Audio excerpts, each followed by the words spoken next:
Donc, on poursuit par rapport à la fameuse phrase que les gens là, doivent dire si... C'est-tu à l'intérieur de n'importe quel tribunal, que ce soit du droit civil ou en chambre criminelle et pénale, tous ces tribunaux-là, c'est des tribunaux qui appartiennent à la corporation. Donc, j'aimerais ça que tu nous expliques un petit peu là, vraiment là, en profondeur. Absolument. Il y a deux juridictions qui se passent ici au Québec. Au Québec, c'est bijuridique. On a deux juridictions. On a le Roman Civil Law, ou la loi civile, ce qu'on appelle le Code civil ici, qu'on utilise le Code civil. Donc, dans plusieurs pays à travers le monde, on utilise le Code civil. On a aussi le Common Law, le Commonwealth. Tu as expliqué tantôt que ton statut d'agent du Commonwealth te protège en tant qu'agent de la paix. Parce que tu agis en tant qu'agent de la paix, tu es là pour protéger l'être humain. C'est ça ton rôle. C'est ça le rôle des policiers. C'est ça le vrai rôle des policiers.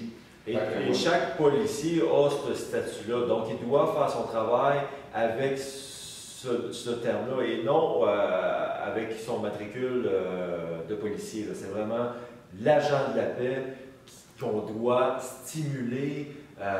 C'est ça qu'on fait, là. On stimule le statut d'agent de la paix, on le propulse pour donner tout le pouvoir aux policiers de pouvoir intervenir au bon endroit, que leur travail soit juste. Exactement.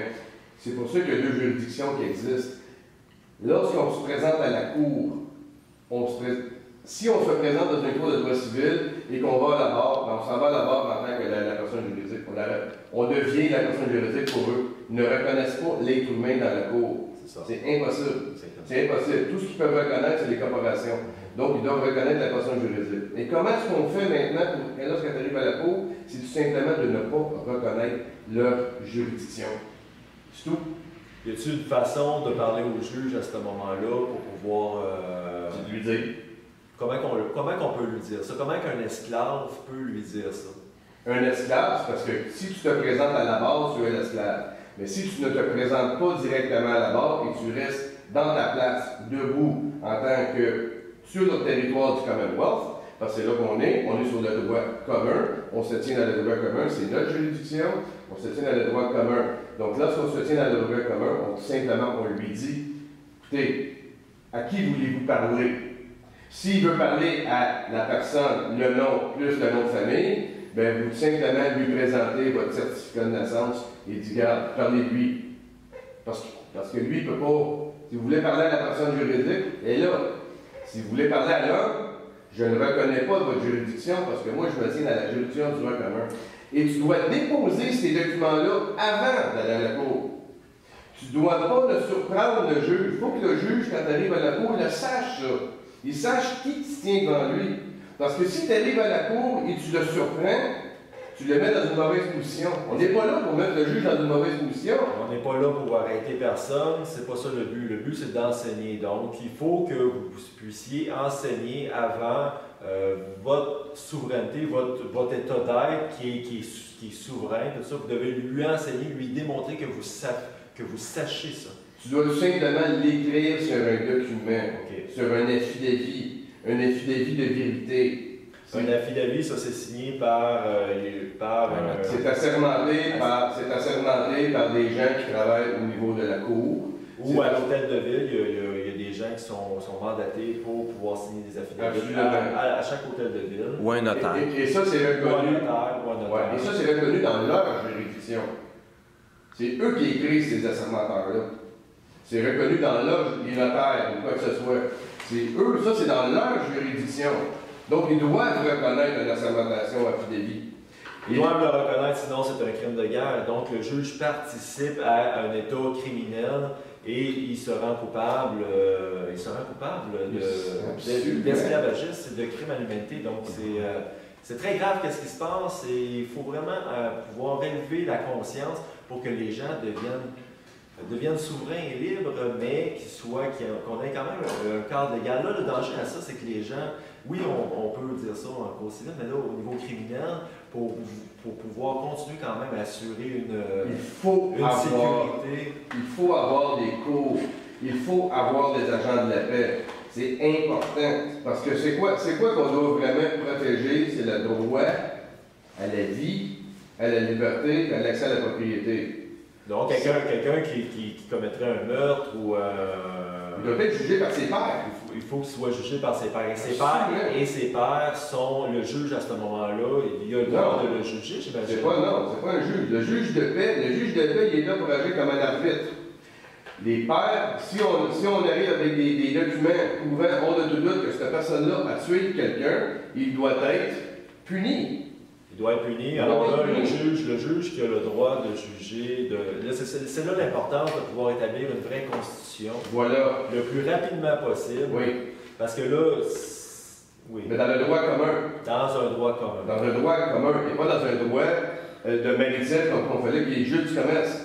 Parce qu'oubliez pas, oui, il y a une chose qu'il faut respecter. Moi, là, en tant que personne privée, j'ai une loi.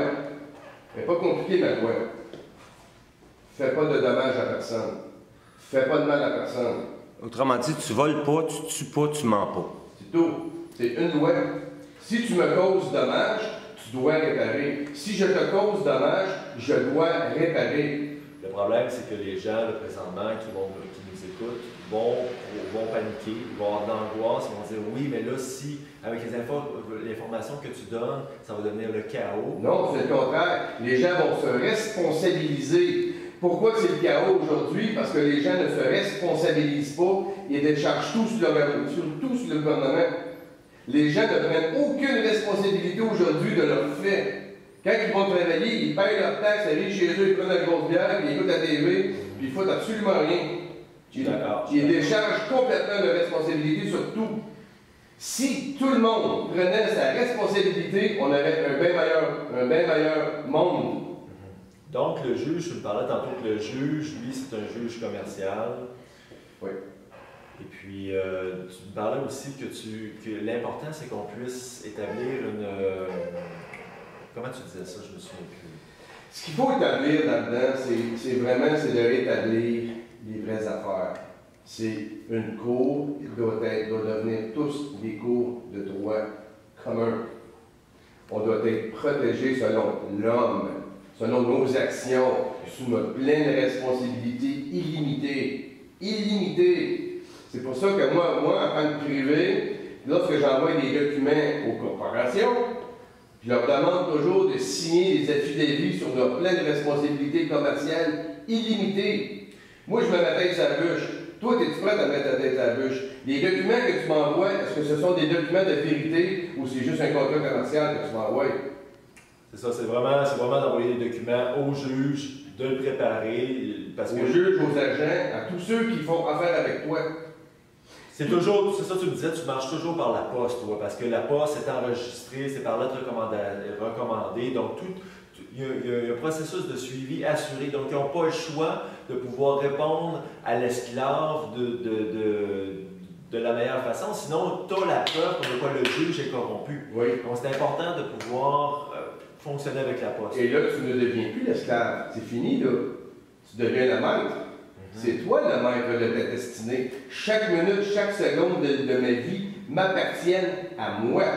Bon. Il appartient à personne. On n'est pas esclave de ce système-là. Donc, quand on leur demande des documents de preuve, ça prend des documents de preuve, là. Parce qu'ici, ils utilisent la poste avec des documents frauduleux. Ils peuvent être poursuivis à la cour. C'est très dangereux. L'UPU, on appelle ça l'UPU, c'est l'Union postale universelle. Tous les pays à travers le monde ont signé le traité de l'UPU, c'est obligé. Okay. Toute la poste, est dans la loi commerciale, la loi la plus puissante qu'il n'y a pas. L'UPU. L'UPU, UPU, l'Union postale universelle. La poste est la seule chose qui passe partout, même en temps de guerre. Tous les soldats reçoivent la poste. C'est obligé. Incroyable. C'est obligé. Des informations incroyables. C'est pour ça que tu as des lettres enregistrées, puis quand tu vas chercher ton petit permis de conduire, Et lorsque je vais chercher des lettres, s'ils ne sont pas adressés à moi, je les laisse là. Ils ne m'appartiennent pas. Ils l'adressent à la personne juridique. Moi, je demande de s'adresser des lettres à moi. Au vrai nom, là. Au vrai nom, au nom qui m'a été donné. Au nom de Roch La Rochelle. C'est ça. Par exemple. C'est ça, je peux reconnaître. Je pourrais le connaître, La Rochelle, si je veux. Mais ils ne sont pas adressés à moi, ces dettes-là. Mais j'aimerais ça qu'on puisse revenir au code criminel. Ça Oui. s'applique-tu au niveau du code criminel, cette façon de procéder-là? Parce que je trouve ça risqué un petit peu d'en arriver là parce qu'on n'a pas de constitution encore. Donc, c'est une urgence. Oui, c'est une urgence de pouvoir établir une vraie constitution qui va protéger l'être humain et les écosystèmes en collaboration avec le tribunal international. Et les gens doivent savoir qu'il y a déjà des démarches de fait très importantes. Il y a quelqu'un au Canada qui s'appelle Kevin Annett, qui est en train d'enseigner la vraie constitution, la constitution originale, d'éliminer la monarchie qui contrôle tout ça à travers le droit commercial. Et Kevin Annett le fait sur Internet. Il est au Canada, il s'en vient au Canada prochainement. Il est en train de le faire. Donc, on n'est pas les seuls présentement à faire ça. Ce travail-là se fait au point de vue international pour vraiment pouvoir protéger l'individu et nos écosystèmes qui sont nos besoins primaires, que ce soit l'eau, la nourriture, la qualité de la nourriture pour pas que Mais à la base, la Constitution est bonne, c'est qu'elle est écrite pour eux et non pour nous. Parce que c'est des petits bouts à changer, là. Au lieu de parler pour eux autres, il faut qu'elle parle pour nous autres, c'est tout. Dans chaque pays, il y a eu une constitution, les gens doivent prendre conscience qu'il y a eu des constitutions originales qui ont été signées comme aux États-Unis, tout ça, des constitutions qui étaient très bonnes. Aujourd'hui, on les mettrait, seraient encore très bonnes, mais il y aurait besoin d'amélioration, de quelques subtilités pour pouvoir les. Eux autres, qu'est-ce qu'ils ont fait en même temps? Probablement, c'est des sociétés secrètes. C'est les sociétés secrètes qui ont fait ça. En même temps, on voit dans l'histoire qui se sont dissociés de la Constitution.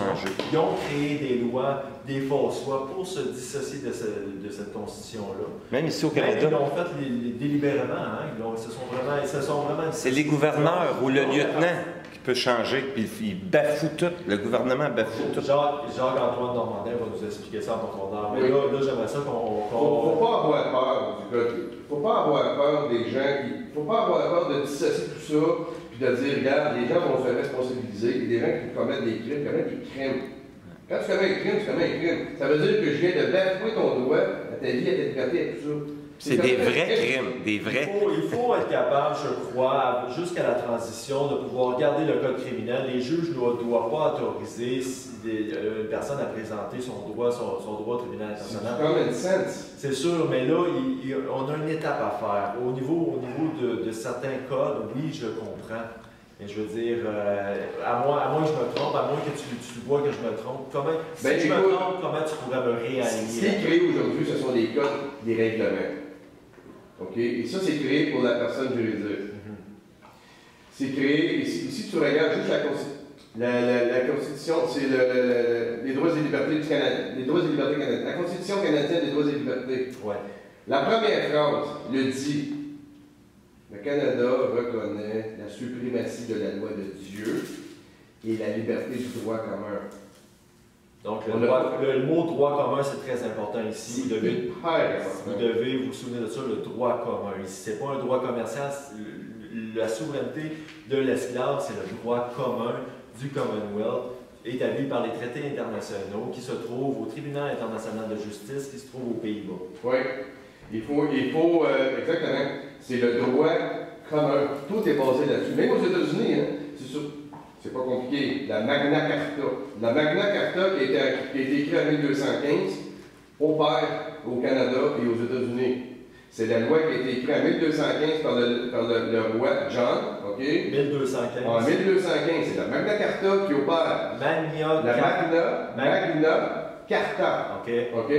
C'est qu'est-ce qui a été écrit en 1215? C'est écrit en Angleterre. C'est écrit au moment qu'il y avait la guerre entre Roman Civil Law. Et il y avait la guerre avec ce qu'on appelle aujourd'hui le Vatican. Oui. OK? Ben, le Vatican, c'est quelque chose d'autre. Ça, c'est une autre affaire. On peut embarquer là-dedans. Une corporation qui est poursuivie présentement par le tribunal international. Absolument. Comme une entité criminelle. Ben, pourquoi pensez-vous que le pape a démissionné l'année passée? C'est la première fois qu'on voyait un pape démissionner. On n'avait jamais vu ça avant. Jamais. Les papes font toujours leur mandat jusqu'à leur mort. Ben ça c'est un sujet assez long. Oui, on ne va pas là-dedans. Par contre, ce qu'il faut reconnaître, c'est le droit commun. On est sur un territoire du Commonwealth du droit commun et c'est ce qu'il faut protéger. Exactement. C'est la chose la plus importante, c'est la primordiale et on doit respecter les droits à la vie, des droits inaliénables, intrinsèques qu'on a reçus dès notre naissance. Ouais. Dès qu'on est né sur un territoire du Commonwealth, on a des droits inaliénables. Ça veut dire que j'ai des droits ici de faire tout ce que je veux, tant et si longtemps que je ne traite pas de mal à personne. Tant que je protège ton droit, tes vies, ta liberté et ton droit à l'accès à la propriété. Et c'est ce que les policiers doivent faire. Donc, les gens doivent, les esclaves doivent prendre conscience que oui, moi, Roch La Rochelle, agent de la paix du Commonwealth, on fait le travail. Il y a Kevin Annette, il y a beaucoup de gens à travers le monde, beaucoup d'experts, même on va parler du fameux compte que le Canadien possède, que le Canada possède aux Philippines. Le Canada possède un compte aux Philippines où il nous a volé 200 trillions de dollars. Donc, on va parler de ça. Donc, vous devez savoir que l'ONU, oui, il y a eu des rumeurs comme de quoi l'ONU ne sera pas intègre. C'est de la fausse propagande. Il y a vraiment des gens qui œuvrent dans l'ombre et les ministres qui sont présentement, on peut dire, des criminels de guerre. Facilement, on peut l'établir facilement. Donc, ces gens-là sont présentement sous surveillance et leur arrestation, si ce n'est pas les policiers qui le font, si les policiers ne deviennent pas souverains, si les policiers ne deviennent pas des agents de la paix, vous devez savoir que c'est une question de temps présentement que le tribunal international va arrêter les ministres. Donc, qu'est-ce que tu voudrais rajouter? J'aimerais rajouter que si les policiers ne font pas leur travail d'agent de la paix, ils seront poursuivis eux aussi. Oui, parce que dans le fond, c'est une police privée et ces personnes-là, ils répondent à des criminels de guerre, donc ils travaillent pour des criminels de guerre. Donc, ces policiers-là, c'est ça que j'ai averti beaucoup l'UPAC, le directeur de l'UPAC, où j'ai porté plainte de gangstérisme, je l'ai averti clairement que s'ils protègent la franc-maçonnerie ou ces criminels de guerre-là, parce que c'est des crimes qui sont punissables de pendaison. C'est punissable de pendaison. Donc, s'ils protègent ça, ils deviennent eux-mêmes les directeurs de la Sûreté du Québec, le directeur de la Sûreté du Québec, le directeur de l'UPAC. S'ils protègent ça, ils deviennent punissables de crimes à l'humanité. Mais ils deviennent complices. Ils deviennent complices, donc c'est des crimes de guerre, donc c'est punissable de pendaison. Donc vous devez, en tant que policier, en tant que directeur de la Sûreté du Québec, vous devez prendre position. Est-ce que vous voulez vous faire pendre? Travailler pour des criminels, protéger des criminels, protéger l'évasion fiscale, protéger... Il y a beaucoup de crimes qu'on parle. Quelle position vous devez prendre? C'est la logique. Moi, ici, notre entrevue qu'on fait, ça l'amène la souveraineté, ça l'amène le droit, ça l'amène la prise de conscience. Oui. Et qu'est-ce qu'on fait présentement ici? C'est très, très, très important. C'est une révolution légale, tranquille. Vous ne devez pas sortir dans les rues, péter tout ça. Non, ça se fait. On est là. Il y a des gens très intègres qui font le travail. Vous devez vous calmer, observer, élever votre degré de conscience. Voilà. Élever votre degré de conscience, devenir souverain. Et on le fait le travail. Ça va se faire naturellement. Et la connaissance. La connaissance, ils ne veulent pas d'un peuple intelligent, d'un peuple... ils ne veulent pas ça. Là, présentement, c'est ça qui se passe, puis la vidéo est faite pour vous sortir de votre état d'hypnose, pour vous sortir de votre état d'esclave, pour que vous soyez souverain et que vous puissiez être libre tout en étant... en avançant vers une vraie constitution qui va avoir des lois qui vont nous protéger, qui vont protéger nos écosystèmes, la qualité de notre eau, l'empoisonnement, c'est le droit commun. Ils vont rétablir le droit commun et qui va le propulser encore davantage vers les nouvelles technologies, vers le nouveau savoir, le savoir qui est caché par ces corporations-là, parce qu'il y a du savoir qui existe, qui nuit à leur commerce. Donc, c'était vraiment de ressortir les technologies et le savoir qui a été caché pour vous aliéner, pour vous hypnotiser à leur but cupide. Donc, ce que les policiers doivent savoir aujourd'hui, le plus grand crime qui s'est fait ou qui se fait encore à tous les jours, considérant que j'ai parlé tantôt qu'on est considéré comme mort depuis l'âge de 7 ans et qui sont bénéficiaires de la personne juridique et de toute notre énergie maintenant. C'est ce qu'ils prennent. Mais, tu sais, dans les faits, là, c'est qu'ils sont supposés... Étant donné qu'on est des personnes qu'on est nées sur un territoire du Commonwealth avec des richesses, mais cette richesse-là, ils ne nous la repartagent plus. ils en bénéficient tous maintenant. Exactement. Bon, le gouvernement du Canada, ce qu'ils ont fait depuis des dizaines d'années, probablement depuis 1935, depuis qu'on a déclaré le pays en faillite. Oui. 1935. 1935, on a déclaré le pays en faillite. On est en faillite. Présentement, le pays est en faillite. J'avais des informations que le Québec était très en faillite et le Canada, depuis 1930. Ah, ben c'est depuis 1935 qu'on est déclaré faillite. Le Canada ou le Québec? Les deux. OK. Les deux. OK. On est en faillite. Et depuis ce temps-là, l'argent n'est que de la dette. Ça n'existe pas. L'argent n'existe pas en valeur. Ce n'est que du papier qu'on utilise pour l'échange. Mais dès que tu as de l'argent dans tes poches, c'est de la dette que tu as dans tes poches. La dette, l'argent, elle est créée en existence par notre signature sur des documents. OK. OK? La personne juridique, c'est un bon. Pour ça, je vais en venir à là. C'est un bon, et c'est un bon de valeur. Il y a un numéro sur ce document-là, et si vous vérifiez au stock market, là, sur le marché boursier, bien, vous allez voir que ce numéro-là a une valeur monétaire, monnayable. Ça veut dire que chaque certificat de naissance qui existe aujourd'hui a une valeur monnayable. Parce que si vous touchez au papier, vous allez voir que c'est un bon. C'est du papier comme de l'argent. Okay. C'est un bon. Ouais. Donc, ce bon-là, il est où? Il est à la Banque du Canada. Donc, la seule façon qu'ils peuvent créer de l'argent en existence, c'est quand toi, tu fais un prêt sur une carte de crédit ou une hypothèque ou quoi que ce soit, tu signes un document. Et quand tu signes ce document-là, tu signes une note provisoire. Pas de l'argent. Et c'est toi qui crée l'argent par ta signature. Parce que l'argent n'existe pas. Les banques ne peuvent même pas prêter d'argent. Ils n'en ont pas. C'est de la dette.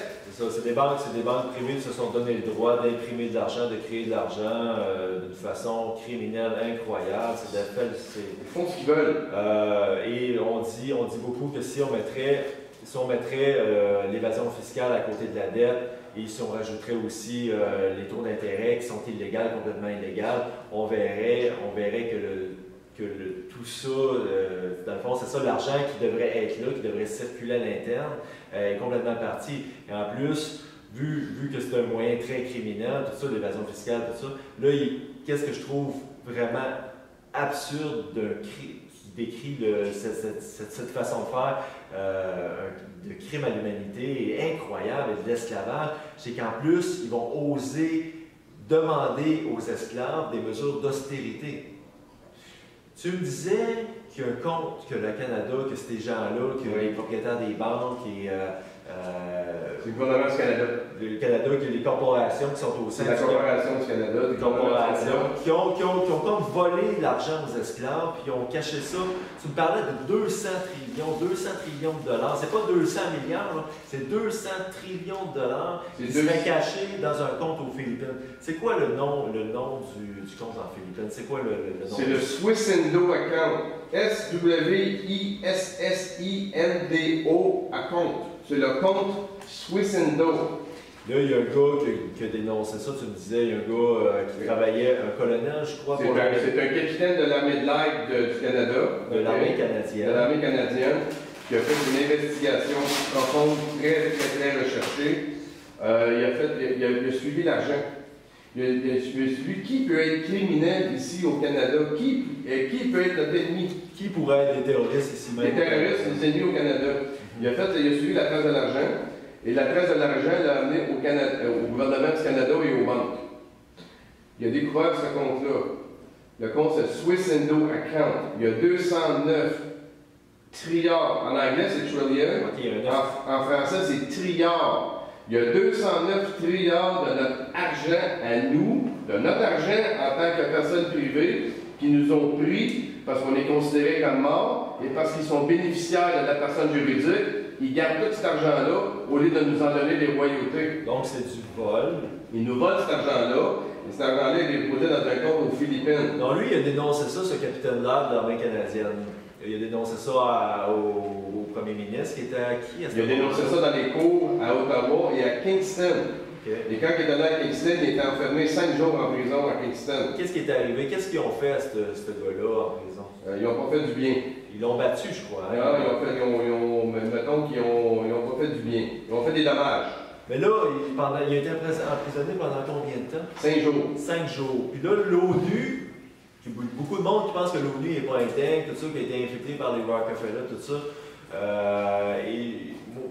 Il y a les gens qui sont en haut, peut-être les Rockefeller, aux dernières nouvelles, ils changeraient leur conscience de bord et ils seraient pour la Constitution. Donc, ils sont descendus, l'ONU est descendue, est venue chercher ce gars-là. Qu'est-ce qu'ils ont fait? Oui, ce monsieur-là, il a été pris en charge par le directeur, M. Sino, qui est le directeur de l'ONU. Et puis, quand il a vu que ce monsieur-là avait trouvé ce genre, qu'il a fait son enquête, et qu'il a trouvé ces informations-là, il a dit « Wow! » Il a vu que ce monsieur-là, Sino, qui est un homme intègre à l'ONU, parce que comme tu dis, c'est vrai, il y a des gens qui sont conscients de ce qui se passe à travers le monde. C'est pas seulement Roch La Rochelle ou mon témoin expert ici qui dit ça. Là. On est plusieurs à avoir une grande intelligence, une grande ouverture. C'est pas une intelligence, du courage qui amène une ouverture d'esprit. Oui, une belle conscience. Une belle conscience. Ils ont venu chercher. Qu'est-ce que tu me dis? Oui. Ils ont venu chercher ce gars-là, ils l'ont sorti de prison. Ben, ils l'ont sorti de prison, c'est que là, il a été libéré. OK.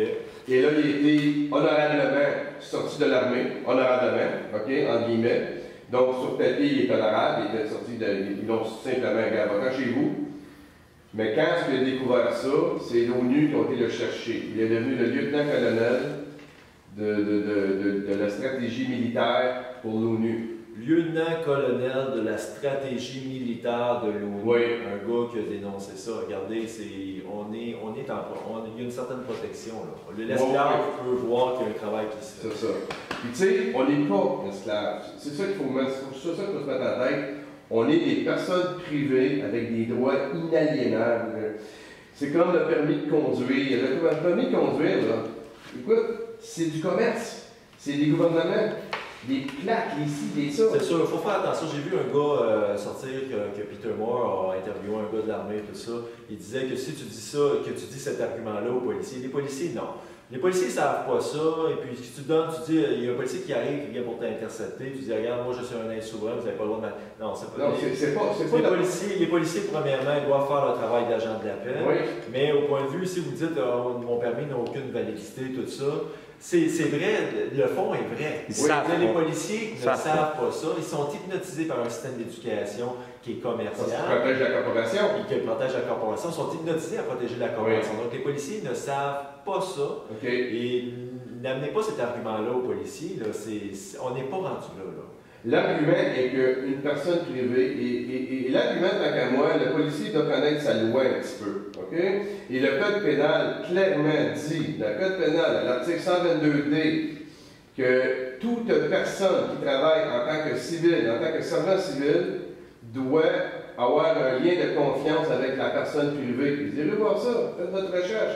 Moi, ce qui est important, c'est que les gens fassent leur recherche. Fait que le policier travaille pour la personne privée, la personne, l'esclave, dans le fond, l'aide souverain. Le policier travaille pour lui et non pour la corporation. L'agent de la paix travaille pour protéger la sécurité publique de l'esclave, de la personne privée, de l'aide souverain. Et jamais, le policier ne travaille jamais pour les corporations. À moins que la personne souveraine, comme tu dis, ou la personne privée, ait commis un crime. Fait un dommage à quelqu'un, l'agent de la paix doit l'intercepter, il doit l'arrêter. Donc c'est là la justesse, c'est là que le juge, tout ça, et l'agent et le policier doivent intervenir à un certain niveau. Voilà. S'il n'y a eu aucun dommage, s'il n'y a eu aucun crime, ben, tu ne dois pas arrêter une personne s'il n'a pas commis un crime. Exactement. S'il a commis un crime, c'est autre chose. Si tu fais subir un dommage à quelqu'un, c'est autre chose.